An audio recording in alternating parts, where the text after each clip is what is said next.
Muy buenas noches. Yo soy Lady Kaboom y les doy la bienvenida a Perturbador, donde los monstruos no salen de la ficción, sino del expediente. Aquí el horror es real y tiene nombre. Hoy, en Perturbador, el asesino del zodiaco. Comenzamos. Hay momentos en la historia donde el mal se manifiesta de formas que no alcanzamos a comprender. No como una explosión de furia ni como una simple enfermedad de la mente, sino como algo más antiguo, más frío, más calculado. Un mal que observa, que espera, que elige cuándo dejarse ver y cuándo desaparecer entre las sombras. Esta noche hablaremos de un espectro que caminó entre nosotros sin que nadie pudiera detenerlo. No buscaba redención, no actuaba por impulso. Jugaba un juego cruel, donde las piezas eran personas y las reglas solo él las conocía. No hablaremos de un hombre, no hablaremos de una mente rota ni de traumas de infancia. Hablaremos de una presencia, de una voz que emergía desde cartas envenenadas de ego, símbolos que nadie entendía y una firma que no era una firma, sino una provocación. Una marca impresa como un sello sobre el miedo colectivo. Esta noche en Perturbador abrimos un archivo marchado de misterio. Un caso donde la verdad no está al final del camino, sino escondida en cada desvío, en cada palabra cifrada, en cada silencio.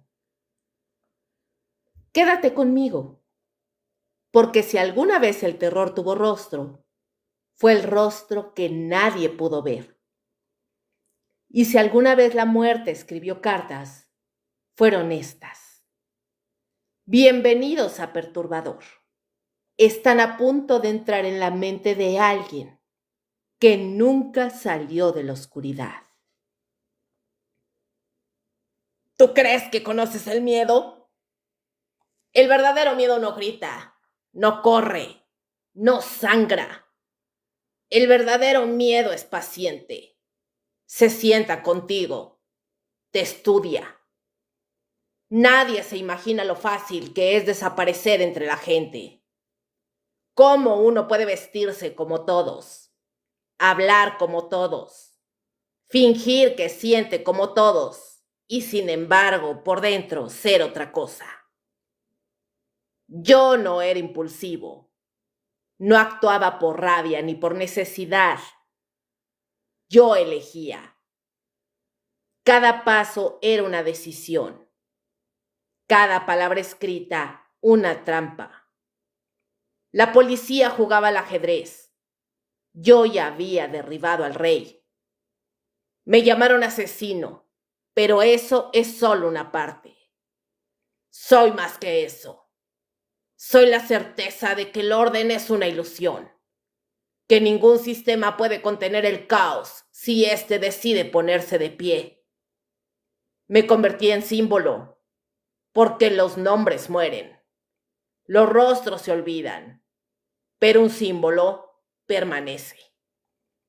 Muchos me buscaron. Algunos incluso pensaron haberme visto, pero nadie me entendió. Porque para entenderme tendrían que soltar todo lo que los hace humanos. Tendrían que mirar dentro del abismo y encontrar placer. Yo les hablé, les di claves, les dejé mensajes como migajas de pan, como si quisieran alcanzarme. Pero la verdad es que yo nunca estuve huyendo. Yo estaba guiándolos hacia lo que más temen. La idea de que el mal no necesita razón, que puede ser metódico, elegante, y que puede en cualquier momento volver. A mí no me atraparon. Yo los dejé buscándome en el lugar equivocado, el mundo exterior, porque yo no vivía allá afuera, yo vivía adentro. Entre finales de la década de 1960 y principios de los años 70, Estados Unidos vivía un periodo de transformaciones profundas. Era una época marcada por el caos y la tensión. La guerra de Vietnam, los movimientos por los derechos civiles, el asesinato de líderes como Martin Luther King Jr. y Robert F. Kennedy. La fe ciega en las instituciones comenzaba a resquebrajarse. En medio de ese ambiente enrarecido y fracturado, surgió una figura que encarnaría el miedo puro y el descontrol absoluto del sistema: el asesino del zodiaco. No se presentó con rostro ni con una escena sangrienta pública. No, lo hizo escribiendo. Llegó a la conciencia colectiva como una firma en papel. Cartas enviadas a los periódicos, a la policía, al mundo entero. Se nombró a sí mismo. Eligió su propio mito: el zodiaco. Mientras otros mataban por dinero, por celos, por ira, él lo hacía por juego, o eso decía. Lo cierto es que no mataba solo cuerpos, mataba certezas, mataba la ilusión de seguridad y, lo más aterrador, no lo hacía desde las sombras, sino a plena vista. El zodiaco quería que lo vieran, que lo temieran, que lo leyeran. Aunque su leyenda alcanzaría a todo el país, su zona de caza se centró en el norte de California, particularmente en el área de la Bahía de San Francisco. Era un entorno marcado por contrastes: ciudades progresistas, juventud contracultural, vigilancia relajada. El terreno perfecto para alguien que sabía ocultarse entre los márgenes. El zodiaco conocía los hábitos de sus víctimas. Sabía cuándo y dónde cazar. Y lo más inquietante, parecía disfrutar no solo del acto del asesinato, sino de lo que venía después. Las autoridades de aquel entonces no contaban con los medios tecnológicos y forenses avanzados que tenemos hoy. Las investigaciones se basaban en huellas, testimonios y poco más. Esa limitación fue terreno fértil para un criminal que sabía jugar con las reglas y doblegarlas a su voluntad. A diferencia de muchos asesinos seriales, el zodiaco no mantuvo un único método. Eso dificultó enormemente las investigaciones. A veces atacaba con un arma de fuego, otras con un cuchillo. Elegía a parejas jóvenes en sitios solitarios. Luego enviaba cartas detallando los crímenes con una precisión que solo el autor podía poseer. Su objetivo no era simplemente matar, era establecer una narrativa, controlar el discurso, convertirse en leyenda. Y para eso entendió el poder de los medios como pocos criminales en la historia. No firmaba con un nombre, sino con un símbolo. Un círculo con una cruz en el centro, similar a una mirilla de rifle. Esa imagen se grabó en la memoria colectiva, marcando no solo sus cartas, sino el miedo de toda una región. El zodiaco parecía moverse entre lo real y lo simbólico, dejando pistas, cifrados, retos que involucraban a quienes lo perseguían. Nunca cedía a la desesperación ni al error. Todo formaba parte de su plan, de su mensaje. Era el maestro del terror psicológico antes de que ese término siquiera existiera. Pero, ¿qué les parece si conocemos el primer ataque conocido? Y este fue el 20 de diciembre de 1968. La noche era fría y tranquila en Vallejo, una pequeña ciudad al norte de San Francisco. David Faraday, de 17 años, y Betty Lou Jensen, de 16, eran una pareja joven, ilusionada como tantas otras en esa época. Se dirigieron a un camino apartado en Lake Herman Road, un sitio habitual para parejas que buscaban algo de privacidad. No sabían que alguien los estaba observando, que alguien los había elegido. Aproximadamente a las 11 de la noche, un vehículo se detuvo junto a ellos. Un hombre salió, armado. Primero disparó contra David, alcanzándolo en la cabeza, a quemarropa, dentro del coche. Luego, Betty Lou intentó escapar. Corrió, pero no llegó lejos. Fue alcanzada por 5 disparos por la espalda. No hubo robo, no hubo agresión sexual, solo muerte, precisa, silenciosa, rápida y fría. La policía no tenía pistas, no había testigos, ni siquiera tenían todavía un nombre, pero esa noche marcó el inicio de algo que crecería como una herida abierta. El silencio que siguió a este primer ataque se convirtió en un preludio. La comunidad quedó paralizada, enfrentada a un mal inexplicable, invisible, que no podía ni quería ser atrapado. Así comenzó un juego macabro, en el que cada paso siguiente sería una pieza de rompecabezas diseñado para sembrar terror y confusión. El zodiaco no se conformaba con asesinar. No buscaba solo la destrucción física de sus víctimas. Quería el espectáculo, la atención, el protagonismo. Él quería ser escuchado, quería ante todo ser leído.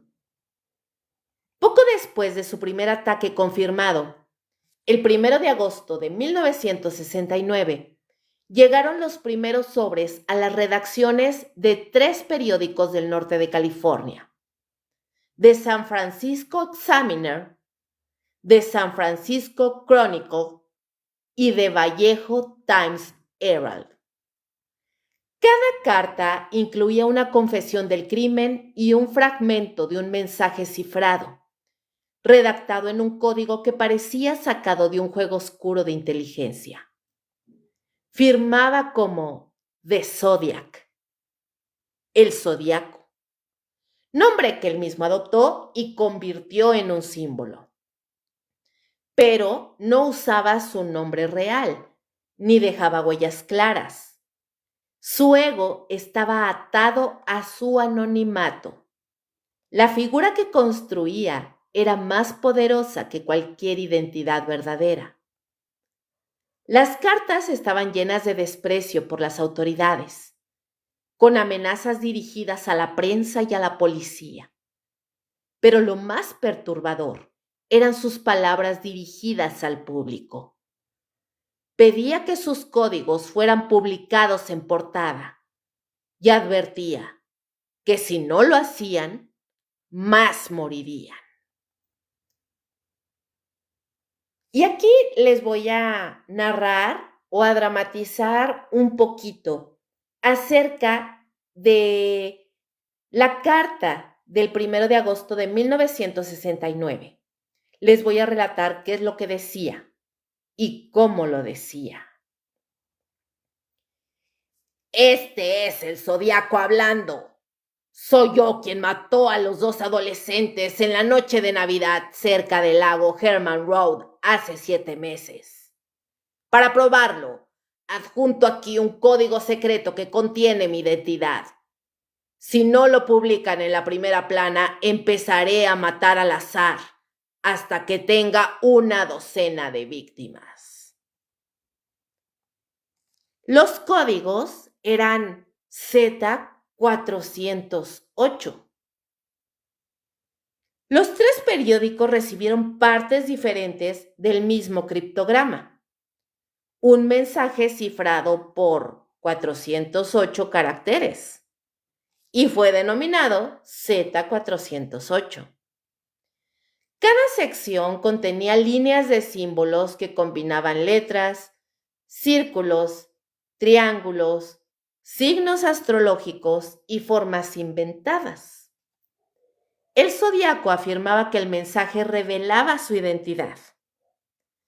Un par de días más tarde, el 4 de agosto, una nueva carta llegó al Examiner, esta vez sin código, pero con una declaración desafiante.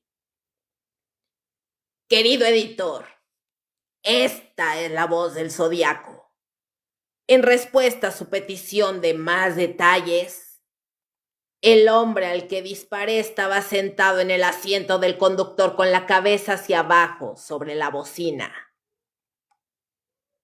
El 8 de agosto de 1969, un maestro de secundaria llamado Donald Harden y su esposa Betty lograron descifrar el código Z408.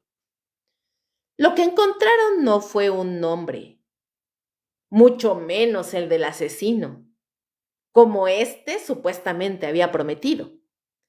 Era en cambio un manifiesto extraño, donde hablaba sobre su placer al matar, comparándose con una bestia salvaje, cazando humanos por diversión. Y la descripción y la manera en la que se descifró arrojó este mensaje. Me gusta matar gente porque es muy divertido. Es más divertido que matar animales salvajes en el bosque, porque el hombre es el animal más peligroso de todos. Matar me da la experiencia más emocionante. Cuando muera, renaceré en el paraíso, y todos los que he matado serán mis esclavos. Nada de nombres, ninguna pista concreta, solo el retrato de una mente profundamente deshumanizada, narcisista, mítica. El zodiaco estaba construyendo su legado. Meses después, en noviembre de 1969, llegó otra carta con un nuevo criptograma, el infame Z340, llamado así por sus 340 caracteres. Este código se mantuvo sin resolver por más de 50 años. Era más complejo, más encriptado, más artificial que el anterior. El zodiaco parecía haberse perfeccionado a sí mismo.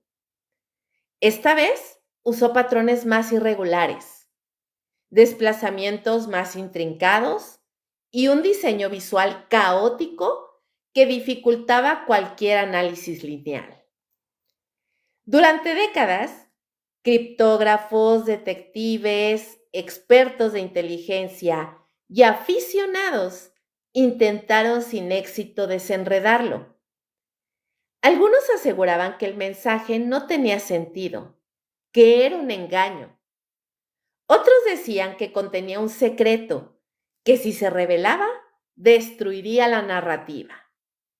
Lo cierto es que no fue hasta diciembre de 2020 que un equipo de 3 investigadores, David Oranchak, Jarl Van Eyck y Sam Blake, lograron descifrarlo utilizando herramientas modernas de computación y patrones de lectura vertical.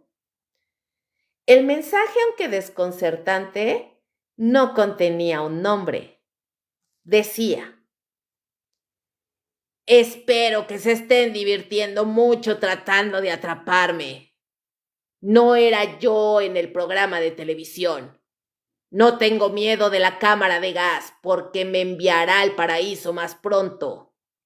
Ahora tengo suficientes esclavos que trabajarán para mí.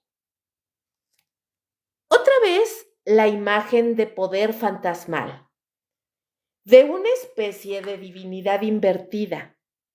Matar para ganar esclavos en el más allá. Convertir el terror en liturgia. El zodiaco no solo hablaba como un asesino, hablaba como un creador de mundos.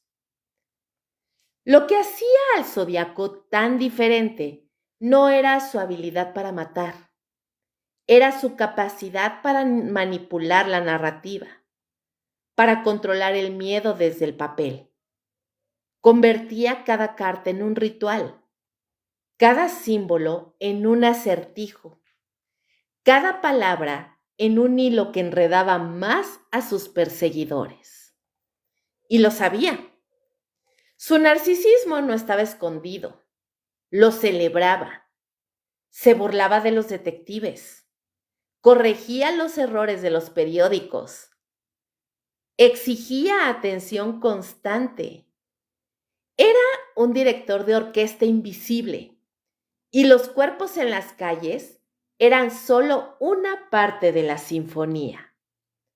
Sus cartas, sus códigos, su firma con el símbolo del círculo y la cruz.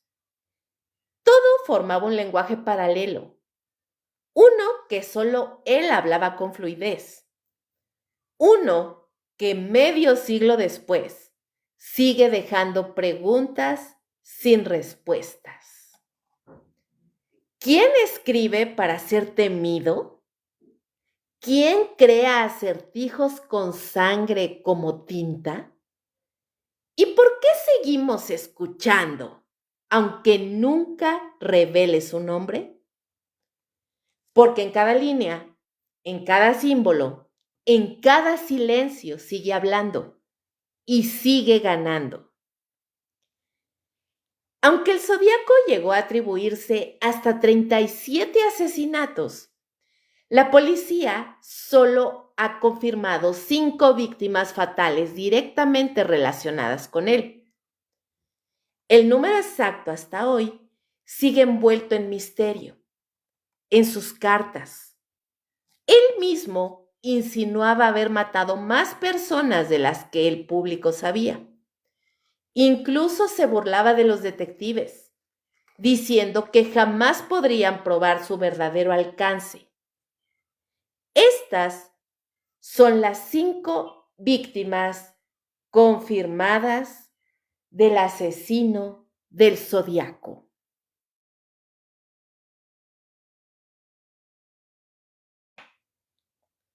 Número 1. David Faraday, de 17, y Betty Lou Jensen, de 16.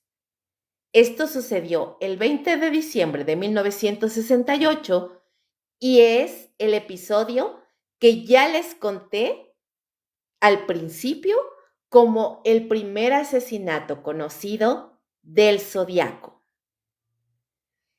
Número 2. Darlene Ferrin, de 22 años, y Michael Magoo, de 19.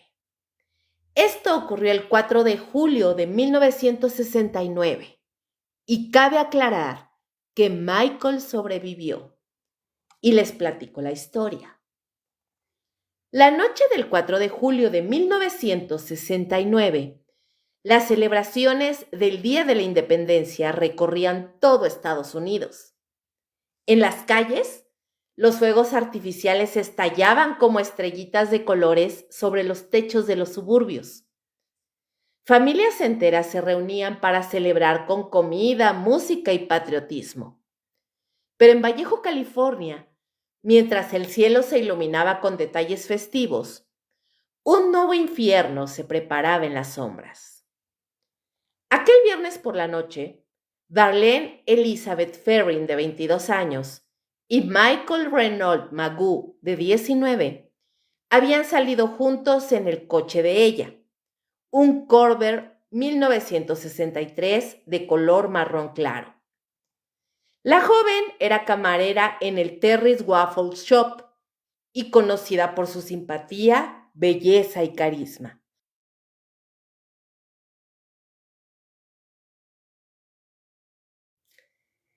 Estaba casada y tenía una hija pequeña, pero mantenía relaciones amistosas con varios jóvenes del vecindario, incluido Michael, con quien esa noche decidió encontrarse para charlar.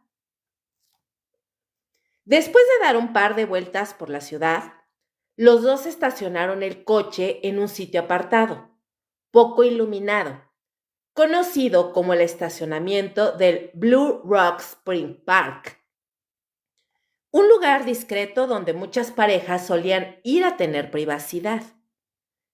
Eran aproximadamente las 11:45 de la noche. El parque, ubicado a las afueras de Vallejo, estaba prácticamente vacío. Solo el murmullo lejano de los fuegos artificiales parecía recordar que en otros lugares la noche era de fiesta. En ese rincón del norte de California, sin embargo, algo mucho más oscuro iba a suceder. Michael, recostado en el asiento del copiloto, notó algo extraño poco antes de la medianoche. Un coche se estacionó detrás de ellos. Permaneció con las luces apagadas durante algunos minutos, antes de marcharse sin decir palabra.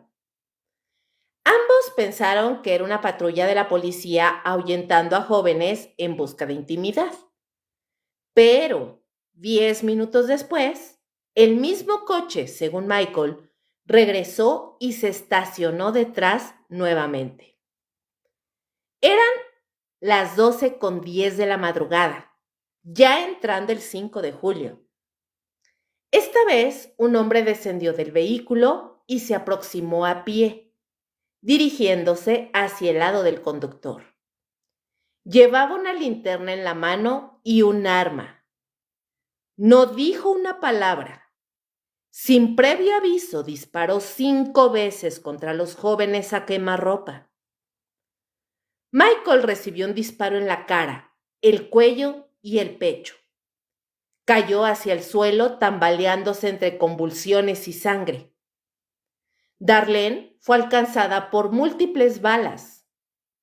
El asesino se dio la vuelta, comenzó a alejarse, pero al escuchar los quejidos de Michael, que aún se movía dentro del auto, regresó y disparó 4 veces más, esta vez con precisión meticulosa, asegurándose de que ninguno pudiera hablar. Darlene fue alcanzada por un total de 9 disparos. No murió al instante, pero las heridas eran devastadoras. Después de los últimos disparos, el hombre regresó a su coche y desapareció en la noche, sin dejar huellas visibles, sin prisas, sin llevarse nada. Solo dejaba tras de sí la escena de un crimen brutal, sin motivo aparente. A pesar de estar gravemente herido, Michael Magoo sobrevivió. Fue encontrado sangrando profusamente y en estado de shock por unos jóvenes que llegaron al parque minutos después. Llamaron a emergencias.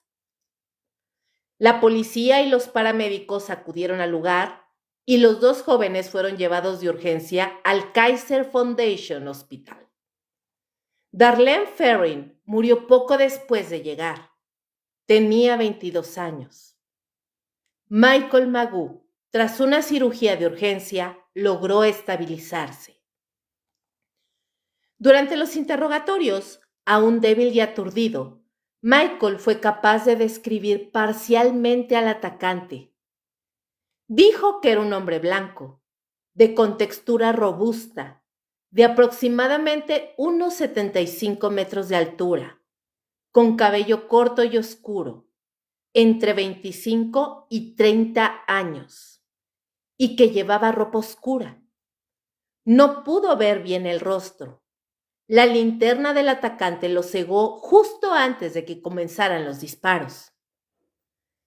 El mismo día, unas horas después del atentado, alrededor de la 1:40 de la madrugada, la policía de Vallejo recibió una llamada telefónica anónima. Era una voz masculina, monótona, sin emoción aparente. Y aquí les va exactamente lo que dijo esta persona en la llamada. Quiero reportar un doble asesinato. Si van al parque de Blue Rock Spring, encontrarán a 2 jóvenes en un coche. Fueron disparados con una Luger 9 milímetros. También fui yo quien mató a los 2 el año pasado. Esa última frase fue una bomba para la policía. El asesino estaba reivindicando no solo este ataque, sino también el crimen del 20 de diciembre de 1968, donde David Faraday y Betty Lou Jensen fueron asesinados a tiros. 2 casos, 2 parejas jóvenes atacadas en coches, mismo estilo, mismo sadismo, misma frialdad. Y ahora el asesino estaba hablando. El ataque a Darlene Ferrin y Michael Magoo tenía todos los elementos de una ejecución cuidadosamente planificada. Sin robo, sin agresión sexual, sin enfrentamiento. Solo un asesino que se acercó, disparó y se marchó. Un acto deliberado, quirúrgico, carente de razón visible, pero cargado de intenciones simbólicas. Este crimen marcó un cambio crucial. Fue el primer ataque reivindicado por el Zodiaco de forma pública. El primero que trajo consigo contacto directo con la policía. Darlene no tenía amigos. No había ninguna disputa. Algunos testigos afirmaron que días antes había comentado que alguien la estaba siguiendo, que un hombre extraño la vigilaba, que tenía miedo, pero nada fue confirmado oficialmente. El asesinato de Darlene Ferrin dejó huella en Vallejo. Era joven, era mamá, era trabajadora. Una mujer sin nexos con el crimen, sin antecedentes, sin motivos claros por los que alguien quisiera silenciarla. Michael Magoo, por su parte, vivió para contar lo que vio, aunque con lagunas inevitables por el trauma.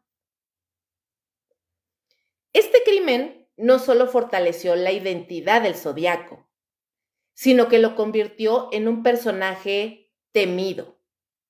Pero no solo temido, también observado. Había cruzado el umbral. Ya no era un asesino oculto. Ahora escribía, llamaba, se presentaba y nadie sabía quién era. El juego del miedo acababa de empezar. La tercera víctima o víctimas fue Brian Hartnell, de 20 años, y Cecelia Shepard, de 22. Esto ocurrió el 27 de septiembre de 1969. Y en este crimen, Brian sobrevivió. La tarde del 27 de septiembre de 1969 parecía una postal de serenidad. El sol californiano bañaba el paisaje del lago Berryessa, una zona rural y apartada a unos 80 kilómetros al norte de San Francisco. rodeado de colinas suaves, árboles que comenzaban a pintarse de otoño y aguas tranquilas. El lago era un refugio perfecto para escapar del ruido de la ciudad. Era sábado y muchas personas habían salido a disfrutar de la naturaleza. Entre esas personas estaban Brian Hartnell, de 20 años, estudiante de Derecho en la Universidad del Pacífico, y su amiga Cecelia Ann Shepard, ella de 22 años, estudiante en la UC Riverside. Amigos desde la adolescencia, habían decidido pasar una tarde juntos, charlando y descansando bajo el cielo limpio. Buscaron un sitio apartado en una pequeña isla conectada por un barco de tierra. En una de las orillas del lago estaba una especie de banco de arena donde ahí se situaron. Ahí extendieron una manta en la hierba, se recostaron y comenzaron a platicar. Brian más tarde diría que estaban compartiendo pensamientos profundos con la calma de quien no espera que algo terrible irrumpa la paz. Pero la muerte, disfrazada de ritual, los observaba desde la distancia. Pasada las 6 de la tarde, Cecelia notó algo en el rabillo del ojo. Un hombre emergía lentamente desde atrás de los árboles, descendiendo por una colina en dirección a ellos. Caminaba con calma. Al principio pensaron que se trataba de un pescador o un excursionista, pero a medida que se acercaba comprendieron que algo no iba bien. Llevaba un extraño disfraz, una túnica negra que le cubría el cuerpo con una especie de capucha cuadrada en la cabeza. En el pecho, colgando como una insignia ceremonial, estaba el símbolo del zodiaco, un círculo con una cruz dentro, como si fuera un ejecutor medieval salido de una pesadilla. En la mano sostenía un cuchillo largo, en la otra una pistola.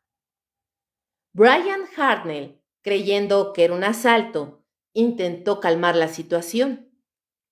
El hombre hablaba con voz suave pero autoritaria. Dijo que era un fugitivo de Montana, que había matado a un guardia y robado un coche, que necesitaba el vehículo de Brian para huir a México. Brian, buscando ganar tiempo, le ofreció el coche y el dinero. Le explicó cómo funcionaba el auto y trató de razonar con él, pero nada parecía modificar el propósito de aquel hombre. El atacante les ordenó acostarse boca abajo y les dijo que iba a atarlos. Sacó un rollo de cuerda precortada y atrapó primero las manos y los tobillos de Cecelia. Luego hizo lo mismo con Brian. La escena tenía un aire ritualista, como si todo hubiera sido ensayado previamente, como si cada movimiento formara parte de un plan escrito de antemano. Con ambos jóvenes inmovilizados, ocurrió lo impensable. El hombre sacó su cuchillo y comenzó a apuñalar a Brian. Lo hirió 6 veces en la espalda y el torso. Los ataques eran brutales, silenciosos, controlados. Cada puñalada buscaba el corazón, los pulmones, los órganos vitales. Después giró hacia Cecelia y la apuñaló sin piedad, 10 veces, con saña, con rabia, con una fuerza que sugería algo más que violencia. Una necesidad oscura, un odio dirigido, una compulsión ceremonial. A diferencia de los crímenes anteriores, aquí el asesino no utilizó un arma de fuego. Fue personal, íntimo, sádico. Cuando terminó, El asesino se puso de pie, miró a los cuerpos sangrantes que se retorcían en la manta, luego se alejó sin prisa, como si hubiera completado una tarea, se dirigió hacia el coche de Brian, que era un Volkswagen Karmann Ghia blanco, y dejó su firma. En la puerta del auto escribió con marcador negro el siguiente mensaje, como si se tratara de una obra macabra dejada para exhibición. Y cito: Vallejo, 12-20-68, 7-4-69, Sept 27-69, 6:30, by knife. Eran las fechas de los crímenes anteriores, la actual, la hora y el método by knife, es decir, con un cuchillo. Una declaración de autoría escrita con frialdad quirúrgica. A las 7:40 de la noche, la oficina del sheriff del condado de Napa recibió una llamada telefónica desde una cabina pública ubicada frente a una estación de servicio. La voz de un hombre dijo, y cito: «Quiero reportar un asesinato. No, un doble asesinato. Están a 2 millas al norte del cuartel general del parque. Fueron apuñalados. Yo soy quien lo hizo». La voz colgó. Cuando la policía llegó a la cabina, encontraron que la bocina aún colgaba, pero no había rastro del hombre. Las huellas dactilares tomadas del teléfono no coincidían con ninguna en sus archivos. Brian Hartnell, a pesar de sus heridas graves, sobrevivió. Logró desatarse y a duras penas arrastrarse para pedir ayuda. Unos pescadores que estaban en la zona alertaron a las autoridades. Fue llevado al hospital con múltiples heridas profundas. Celia Shepard no tuvo la misma suerte. Murió 2 días después en cuidados intensivos. Su familia, devastada, jamás comprendió por qué alguien haría algo así. Cecilia no tenía amigos.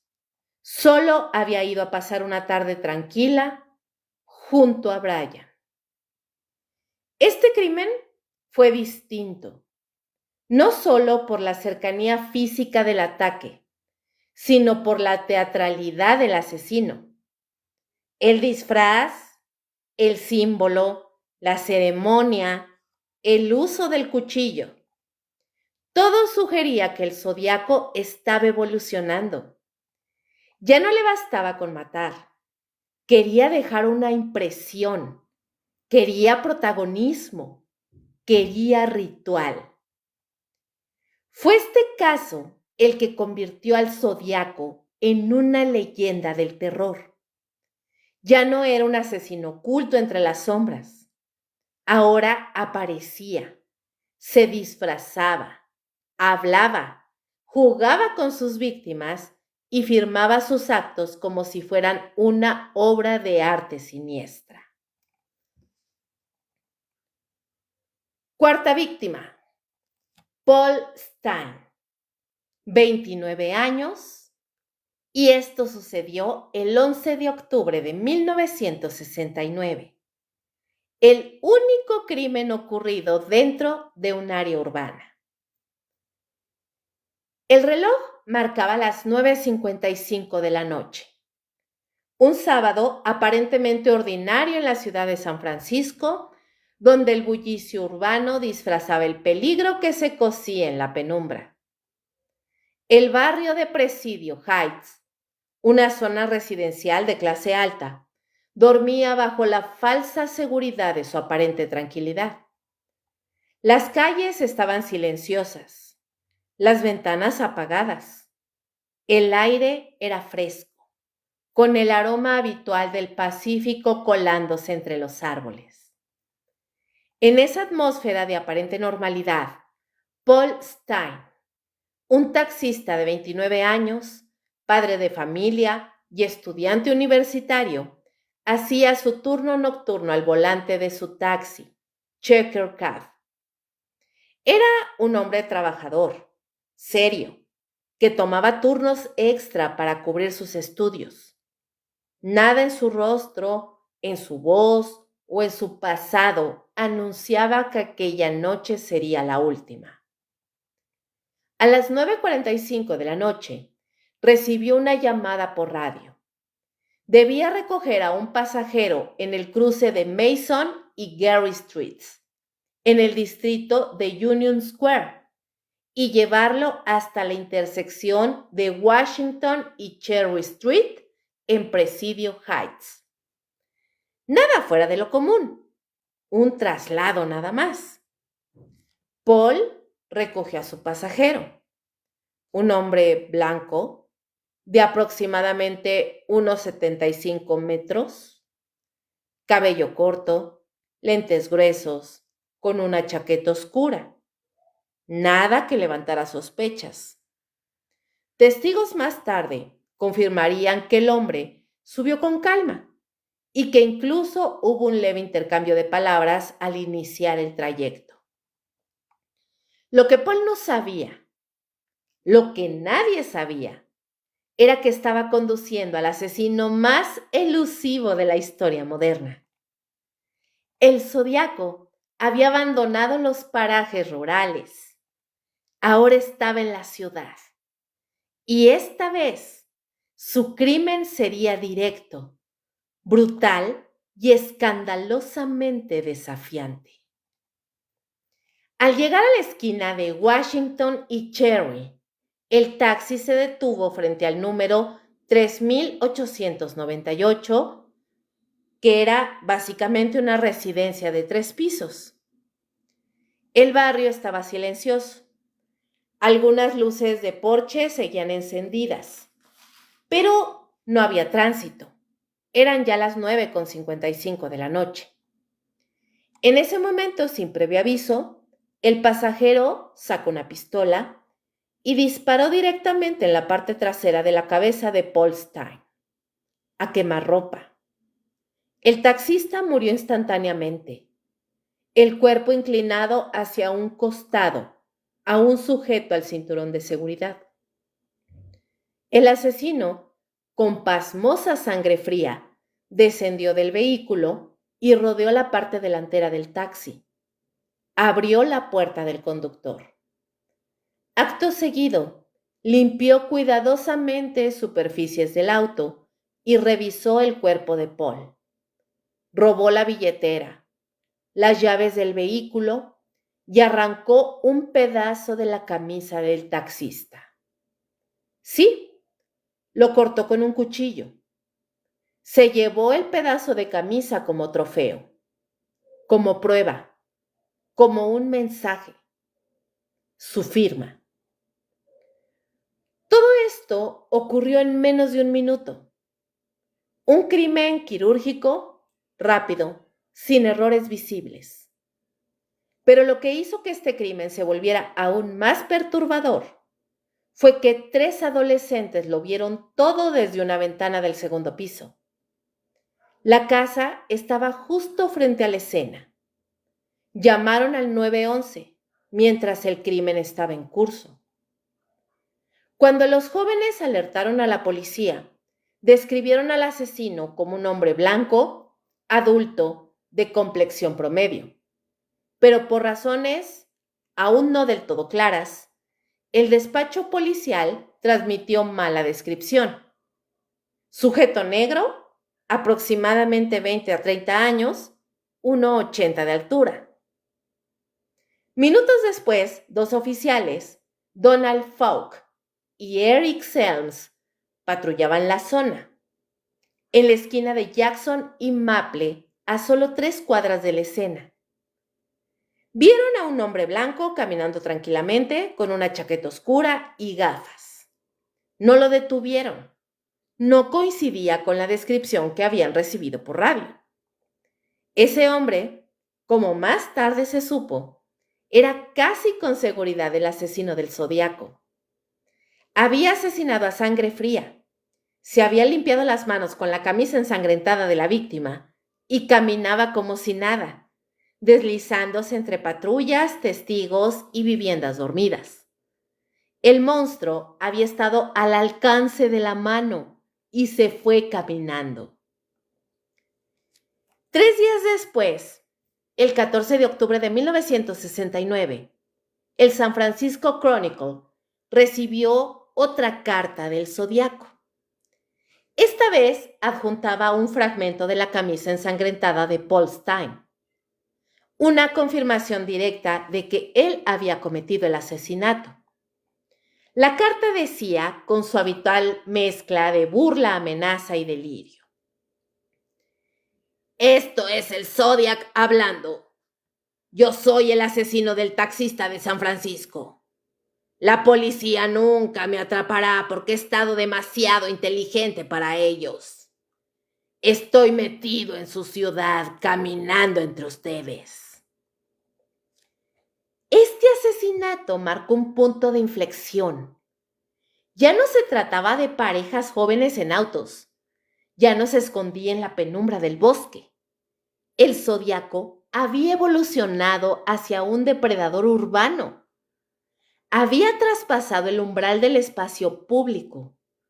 Estaba ahora oficialmente en casa. Y este que viene es el último crimen confirmado. Este fue el último asesinato confirmado del Zodiaco. Después vinieron más cartas, más amenazas, nuevos criptogramas, pero ningún crimen comprobado.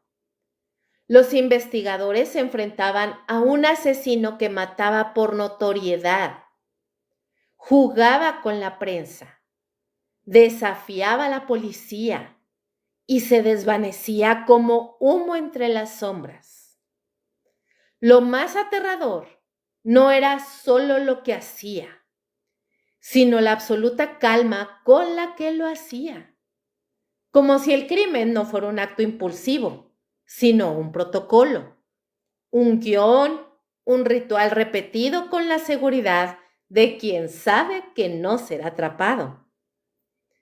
En la noche del 11 de octubre de 1969, el Zodiaco no solo mató a Paul Stine. Esa noche caminó entre la gente. Cada caso tuvo sus propias características, algunos con testigos sobrevivientes, otros sin ninguna pista, pero todos, sin excepción, estaban ligados por el mensaje. El Zodiaco era el autor y él mismo se encargaba de hacérselo saber. Las teorías sobre el número real de víctimas se extienden, desde aquellos que creen que fue mucho mayor hasta quienes sospechan que pudo haber otros imitadores. Pero lo cierto es que el impacto real no se mide solo en cuerpos, sino en la paranoia, la obsesión y el miedo que el Zodiaco sembró. Un miedo que incluso décadas después sigue vigente. Chicos, ¿qué les parece? Estamos ante uno de los casos más interesantes que hemos tenido en Perturbador. No sé si ustedes me den la razón. ¿Por qué es tan interesante? Porque no hay un perfil criminal, no hay una biografía, no se sabe quién es. Es un asesino incógnito.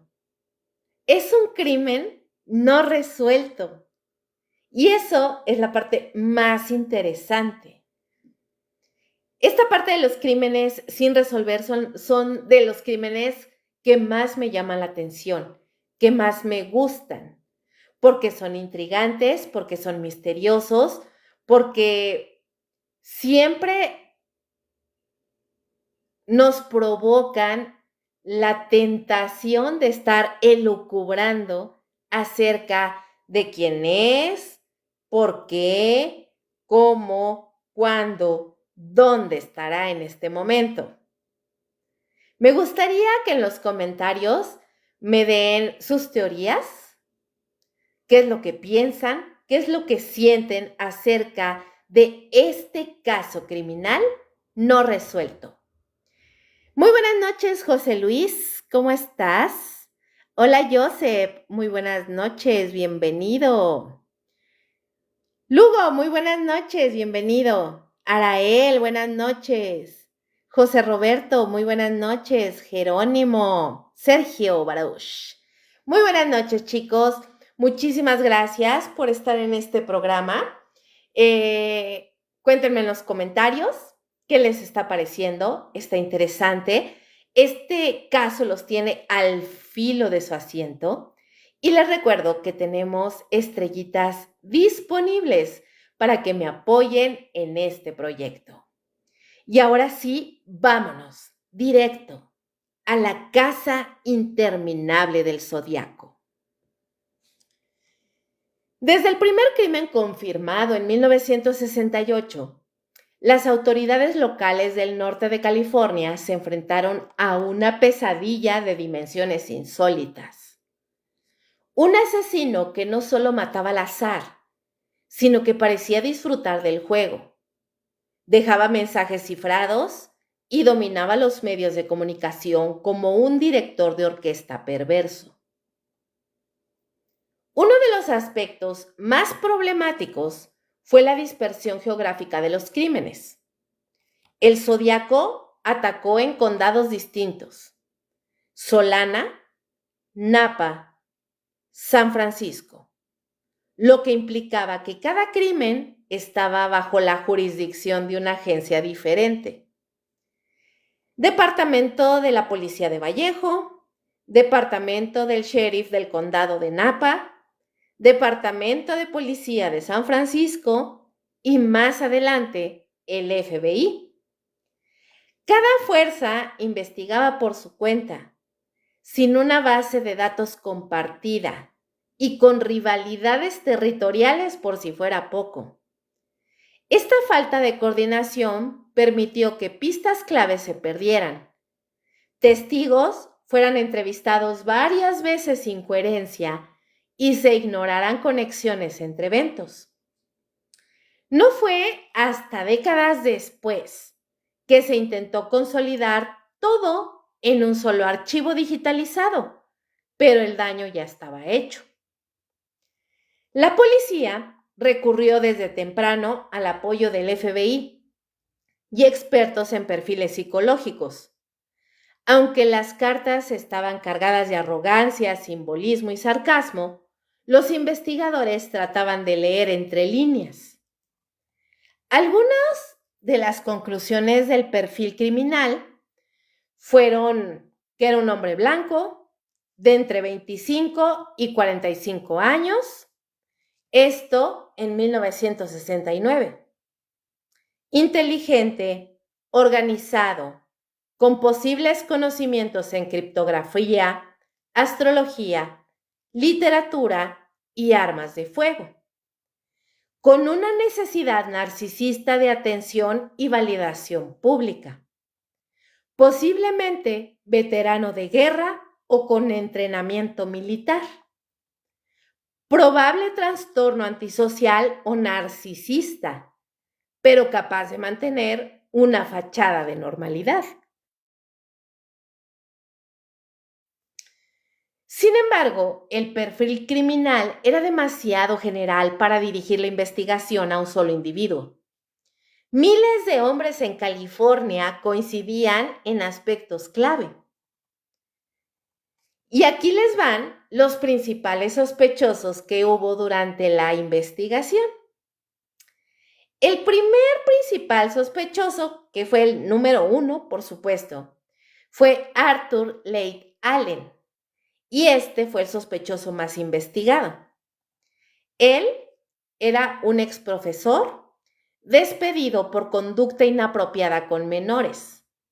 Vivía en Vallejo cerca de varias escenas del crimen. El día del ataque a Brian Harnell y Cecelia Shepard, el 27 de septiembre de 1969, dijo estar en el lago Berryessa, limpiando sucias de sangre tras cazar. Usaba un reloj marca Zodiac, un detalle inquietante. Tenía una máquina de escribir similar a la que escribió algunas cartas. Su casa contenía animales disecados, armas y literatura extraña. ¿Cuáles eran las pruebas en su contra?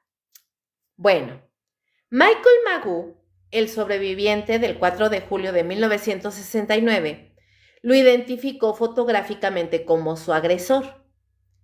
Había comentado con amigos que quería matar parejas y firmar los crímenes con símbolos extraños. Pero entonces, ¿por qué no fue arrestado? Pues primero porque su caligrafía no coincidía con las cartas. Segundo, el ADN de uno de los sobres sellado tampoco coincidía. Y tercero, ninguna prueba física lo vinculó directamente con una escena del crimen. Este hombre, Allen, murió en 1992. Tras su muerte, la policía exhumó su cuerpo para compararlo con nuevas pruebas genéticas, pero los resultados fueron confusos. El segundo sospechoso que se tenía era Lawrence Kane, veterano con daño cerebral y comportamiento errático. Él sufrió una lesión cerebral en 1962. Su nombre real era Larry Kay, pero usaba múltiples alias. Había trabajado en la misma zona que una de las víctimas, Darlene Ferrin. Fue identificado por una testigo del crimen en el lago Berryessa como alguien similar al atacante. Los aspectos inquietantes de este sospechoso es que tenía conocimientos en criptografía. Se parecía al retrato hablado del asesino de Paul Stine. Fue arrestado varias veces por acoso a mujeres. Pero, ¿cuáles eran los problemas para inculparlo? Primero, que nunca se encontró evidencia directa. Segundo, las conexiones que tenía eran circunstanciales. Este hombre murió en 2010 y hoy algunos investigadores aún lo consideran uno de los sospechosos más plausibles.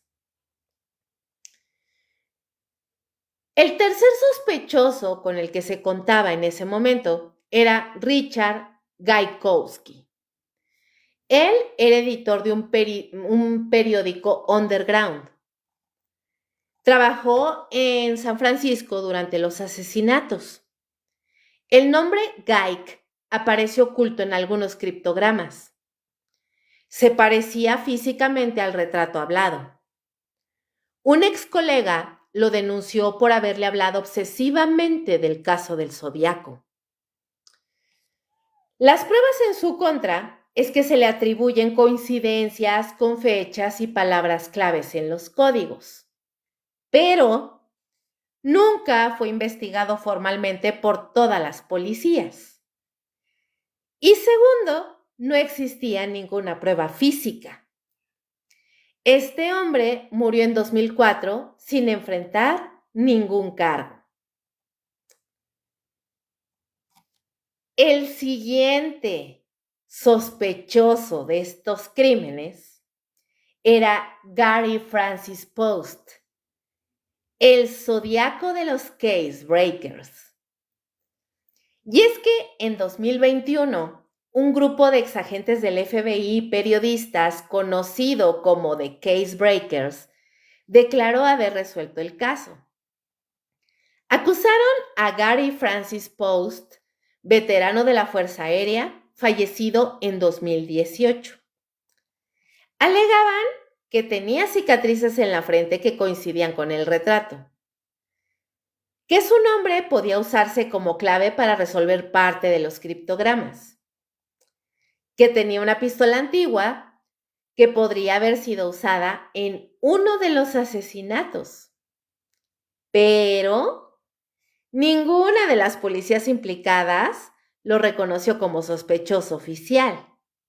Y el FBI se mantuvo firme en que el caso sigue abierto. Ahora, ¿qué detuvo la investigación de El Zodiaco?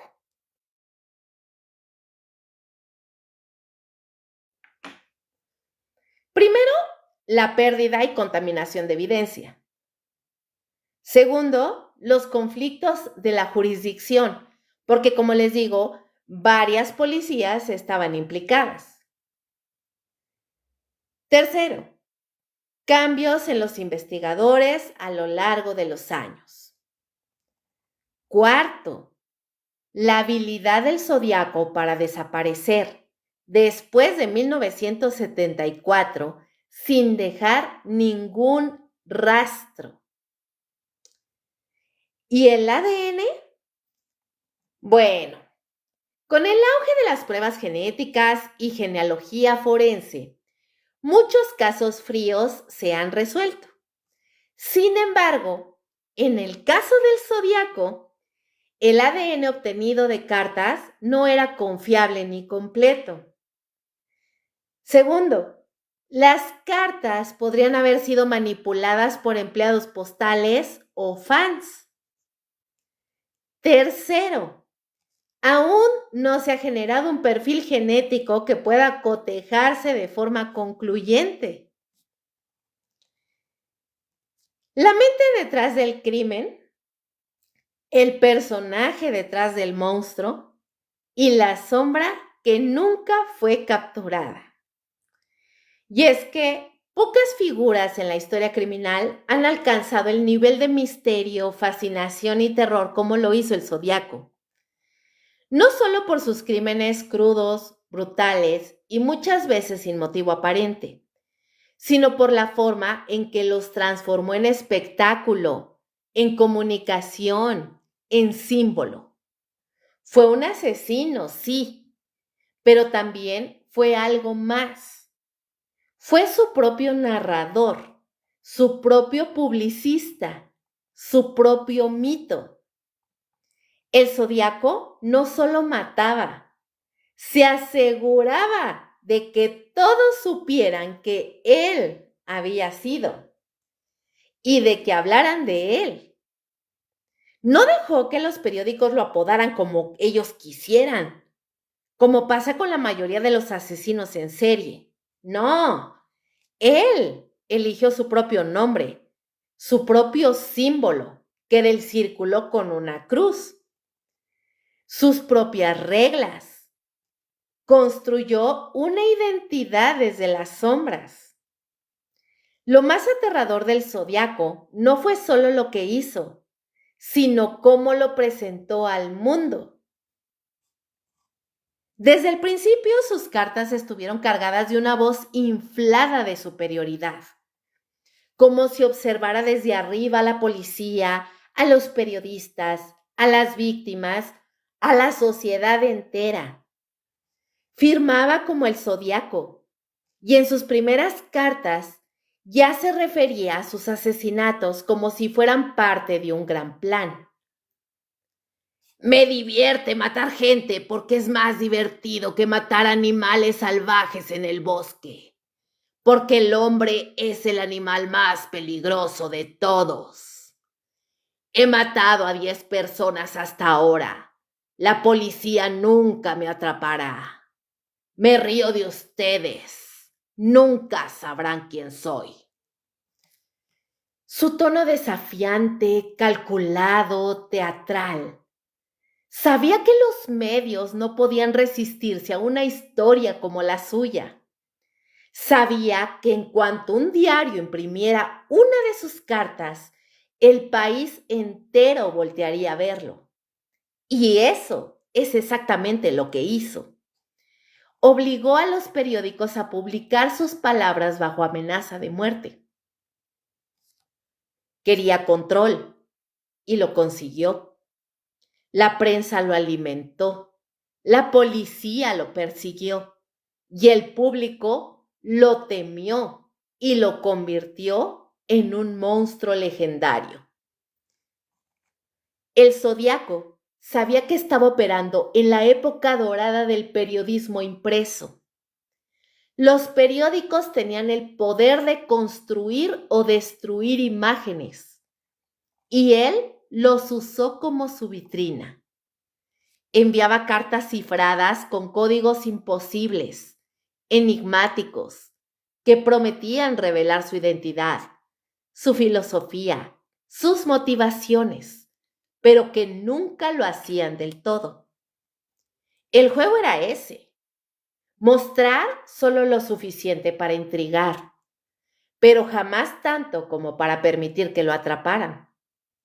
Y en esa delgada línea entre el secreto y la exhibición, construyó su leyenda.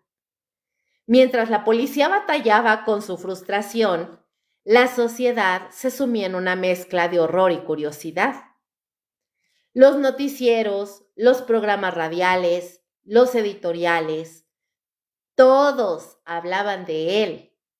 Se convirtió en un personaje omnipresente. Las familias hablaban de él en la mesa. Las parejas temían estacionarse en los miradores. Los periódicos agotaban sus ejemplares cuando aparecía una nueva carta. Era como si el Zodiaco se hubiera convertido en un espectáculo macabro de tiempo completo, donde el asesino era también el director y guionista. Para muchos criminólogos, periodistas y sociólogos, la figura del Zodiaco recuerda inevitablemente a otro asesino anónimo y famoso, del cual muy al principio, cuando empezábamos con estas emisiones, hablé de él. Era Jack el Destripador. Ambos mataban y luego escribían a los periódicos. Ambos se burlaban de la policía. Ambos nunca fueron identificados con certeza. Ambos dominaron a los medios. Ambos dejaron un legado de terror que trascendió su época. Pero el Zodiaco fue más sofisticado, más moderno. Mientras Jack el Destripador operaba en una Londres decimonónica, lúgubre y sin tecnología, el Zodiaco sabía que estaba actuando en un mundo con detectives forenses, análisis balísticos, cobertura televisiva, radio, comunicación masiva. Y sin embargo, jugó con esas herramientas a su favor. Otros asesinos como Ted Bundy, BTK, David Berkowitz, el hijo de Sam, también tuvieron momentos de notoriedad mediática, pero todos ellos fueron atrapados. Todos hablaron una vez detenidos. Todos mostraron su rostro. El Zodiaco no. Él fue, durante décadas, un rostro sin forma, una voz sin cuerpo, un asesino sin cárcel. Lo que elevó al Zodiaco al estatus de leyenda fue, en última instancia, su invisibilidad.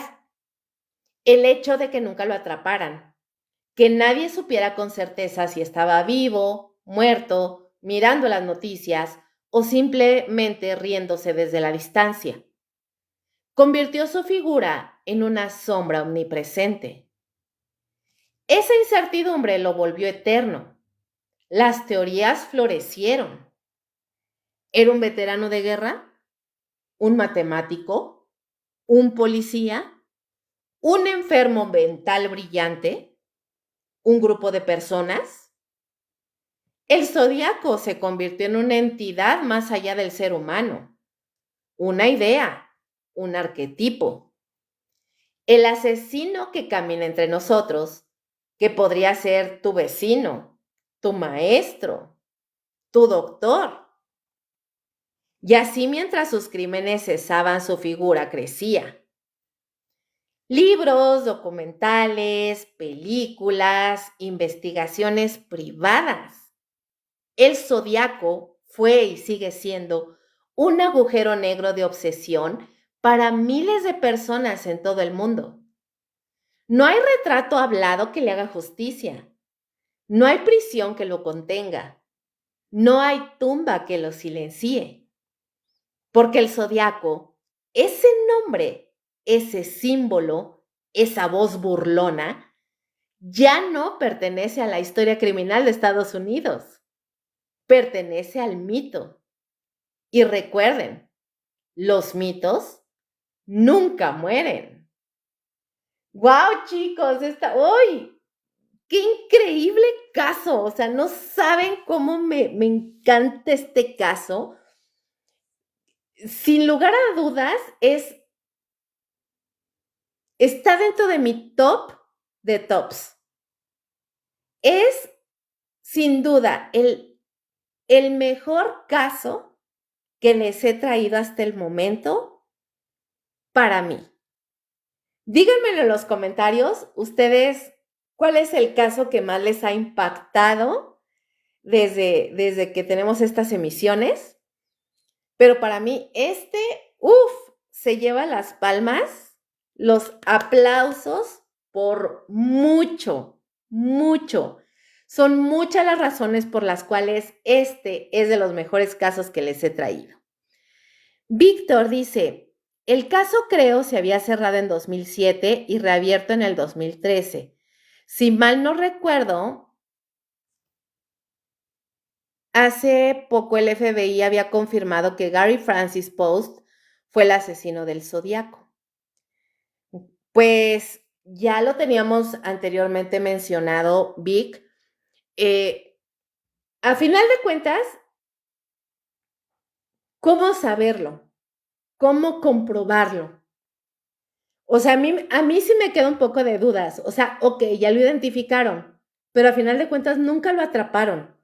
No sabemos si está vivo, si está muerto. O sea, no sabemos si ahorita está comiendo papitas viendo una serie. ¿Qué tal y está vivo todavía? Bueno, obviamente ya sería un viejito, pero no sabemos si está vivo. ¡Qué miedo!, ¿no? Javi, muy buenas noches, muchas gracias. 175 estrellitas, te lo agradezco muchísimo. ¡Guau, chicos! Bueno, pocos asesinos seriales han traspasado con tanta fuerza las fronteras del expediente policial como el Zodiaco.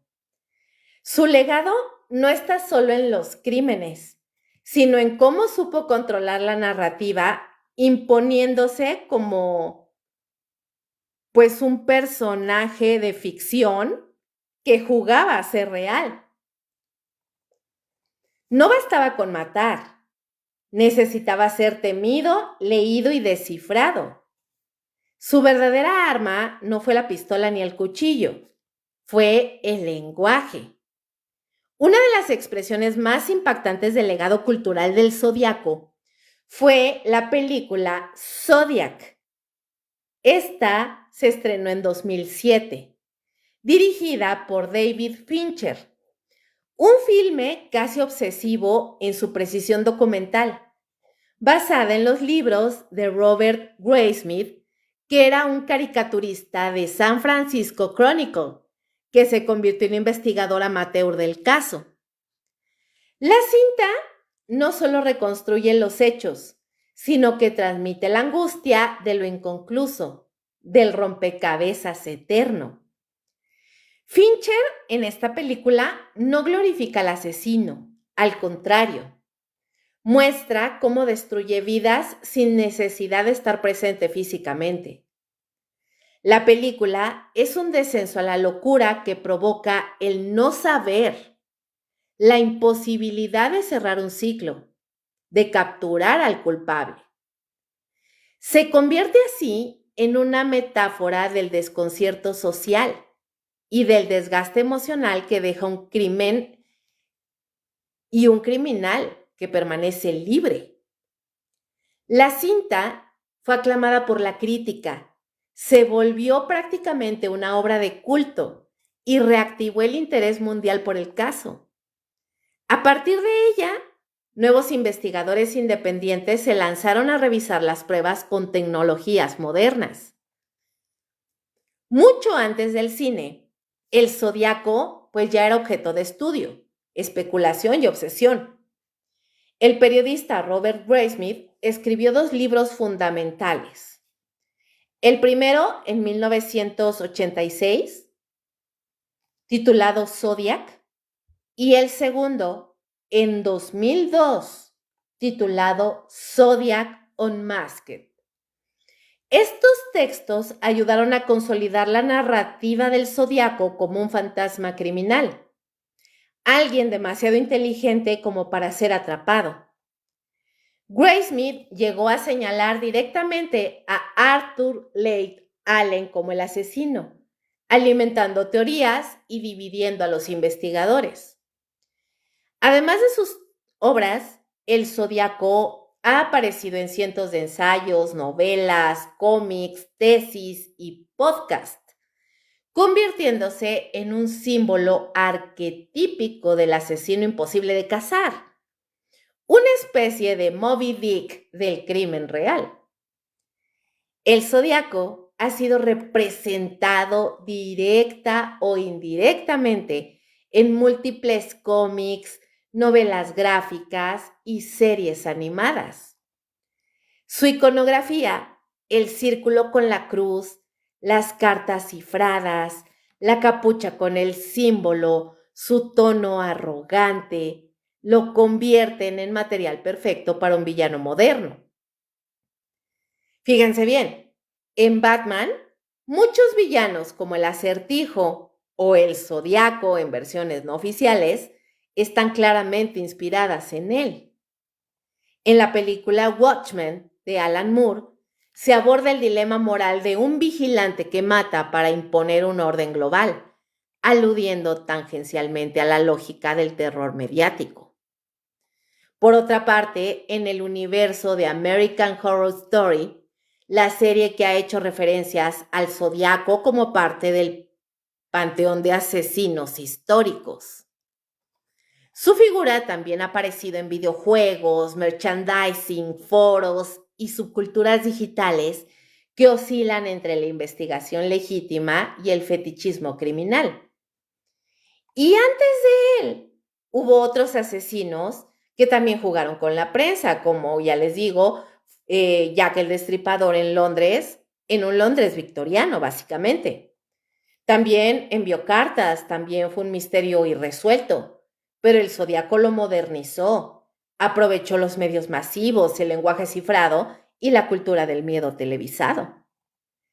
Después del Zodíaco, asesinos como Dennis Rader, también conocido como BTK, David Berkowitz, también conocido como el hijo de Sam, o también el asesino del basurero verde, o Ted Kaczynski, el Unabomber, buscaron replicar ese control de la narrativa, enviando cartas, burlándose de la policía y negociando su aparición pública.